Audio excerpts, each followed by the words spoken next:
afternoon, ladies and gentlemen. Thank you very much for attending to the RCMP detachment. Superintendent Mundell has a statement to read, after which there will be a question and answer period.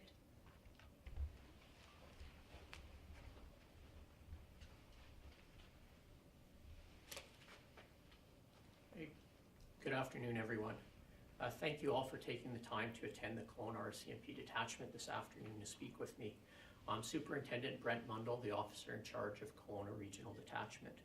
Yesterday, a video was brought to our attention regarding an incident that happened over the weekend. The 12-second long video shows a portion of an arrest that took place in downtown Kelowna.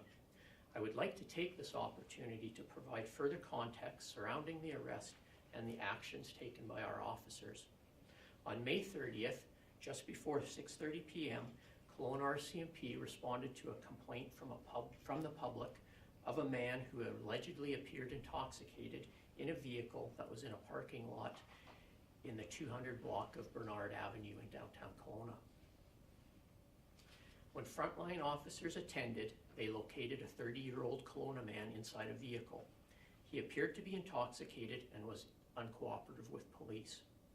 The man was arrested for obstruction, but allegedly struggled with the officers by pulling away, clenching his fists, and refusing to follow commands.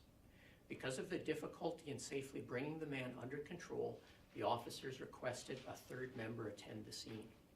When the third officer arrived, he observed that the man was still resisting arrest. In order to gain control of the situation, he was struck several times and then taken to the ground and handcuffed. The man was transported to Kelowna detachment cells for processing, then brought to Kelowna General Hospital for treatment of his injuries. The substantive criminal investigation into the alleged impairment is ongoing. The full findings will be forwarded to the BC Prosecution Service for review and charge consideration. I recognize that the tactics seen in the video are shocking to many people. Anytime an officer is required to apply a use of force option during an arrest, it can appear very disturbing. It is always our intention to enact a peaceful arrest, but when circumstances require it, officers may be required to use other options. This may include the use of physical force. It is for this reason that our officers are trained to conduct a continual risk assessment of the situation, as often these decisions are required in a split second. I can say that currently a thorough internal review of the investigation and this officer's actions is underway. This includes a conduct investigation against the one member. The video only illustrates one short moment during the incident and does not include what precipitated the situation where the officer felt the physical force seen in the video was necessary. The review will look at the full scope of the incident to ensure that all protocols and procedures were followed before, during, and after the man was taken into custody. Thank you. I would now be happy to take any questions that you may have. When that third officer arrived, it doesn't appear that he takes much time to assess the situation. What do you observe? Yes, the video is very short in duration. Obviously, he arrives, he makes a decision quite quickly, and that's the purpose for examining the actions in this particular incident. Do you have any initial reaction to seeing it? Yeah, obviously in the short duration of the video, the action is concerning. But again, as I stated earlier, it's important when I review these matters that I look at the full incident and what happened prior and after so that I can fully understand before coming to a judgment. Is striking someone repeatedly in the face something that is taught in the use of force options? Under certain circumstances, officers are trained to use strikes when the circumstances warrant. You said that the individual was brought to KGH for treatment. Can you tell us any more about what injuries he may have had? Yeah, the injuries that I'm aware of are non-life-threatening. He was treated at the hospital and left the hospital. How long has the officer been with you guys? He has approximately 3 years service. With tensions happening around America, does this enlighten what's happening here with what's happening in the southern part of North America? Yes, obviously, what we're seeing south of the border is very disturbing and concerning, and certainly the actions or what occurred here has been looked at in similar light by individuals and within the community. In policing, public confidence is very important to us, and that's why when this matter was brought to our attention, we've been treating the matter very seriously, and we've initiated the investigations and the processes that we have. Superintendent, I've heard a couple of people who called me to say that the missing element is what the two previous officers might have indicated in their call for help. That if you could hear what they said and asking for help, the intent might change the context of your third man in. Are those calls available to hear? Yes, the examination of all the calls associated to this incident will be reviewed, and that was part of my earlier statement where I indicated that when we do the thorough investigation, it will only be then that we can make a full determination with respect to the actions that we observed on the video were accurate. But clearly, if the public at large hadn't seen your third officer arrive, we wouldn't be here. Yes, that's correct.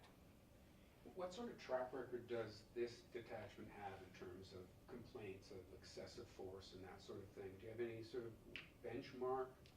Yeah, I don't have a benchmark. I know certainly in my time here, just over 3.5 years as a detachment commander, this is the only event of this type of significance that I've had to speak to. So 3 years and no significant complaints about excessive use of force during an arrest? Not of this nature. You know, obviously we do have public complaints regularly that involve uses of force, but this is the first time I've been required to speak to something of this significance that was observed on the video. What is the current status of the officer seen striking the man? Is he still working? Is he working today? No, he's not currently at the office today. As part of our investigation, we will be making a determination with respect to his duty status. Do you have a time frame in how long this investigation is going to take? At this point, I can't comment. Obviously, we will be seeking to identify any witnesses to the event, and those steps will be proceeding over the coming days. Are you issuing a call for witnesses to contact you? Yes, certainly. If there is anyone that viewed this incident, by all means, contact the detachment here and provide their name and contact information so that we could follow up with them. Does this meet the standards of the IIO? Will they be involved? At this point, with what we know with respect to the subject's injuries, they don't meet the threshold for an IIO notification. I'm sorry, I wasn't quite clear on the status of the individual, the RCMP member seen striking the man. Is he currently able to work, or does he need to wait until the internal investigation comes to a conclusion? Yeah, no, in the coming days, we'll be making a determination with respect to his duty status. That hasn't been determined at this time. So he's currently not at work today. The individual who was struck, has he taken any action or intimated that he would be pressing charges? I have no knowledge of that at this time. Has he filed a complaint? Was there anything? Yeah, I have no awareness of that. Is that man still in custody right now? No, he's not. And is it possible to get his name? We wouldn't be releasing that at this time. He isn't subject to a criminal charge at this moment. One of our readers has actually asked about body cams, so I was wondering if you can speak to that at all, just about them, and if going forward, would that be a consideration to have with the RCMP or their procedures and that? Yeah, currently the RCMP does not use body cams. It's been investigated at a national level, and at this point there has not been a decision for us to be using them. Could you individually make that decision though, as part of the Kelowna RCMP? No, that would be there's a number of different issues associated with body cams that I won't get into today, but it's with respect to retention, storage, with respect to the length of time the recordings and such are kept. So that's not a decision I would be able to make independently locally. All right, we have time for one more question. Can you speak about use of force and the training that officers get in applying force with a resisting suspect? Okay. Yes, all police officers that go through training at our training academy in Regina are provided with use of force training. That training is updated regularly. There's a recertification every 3 years that they need to attend, as well as a yearly online course with respect to our use of force model, or intervention model. Do you guys have a copy, are you in possession of the video that is circulating social media, and is it possible to be available for the media? It is available on social media. I don't know if we can. It's not our property, however, so we obtained it from another local media source. Okay, thank you very much. That is all.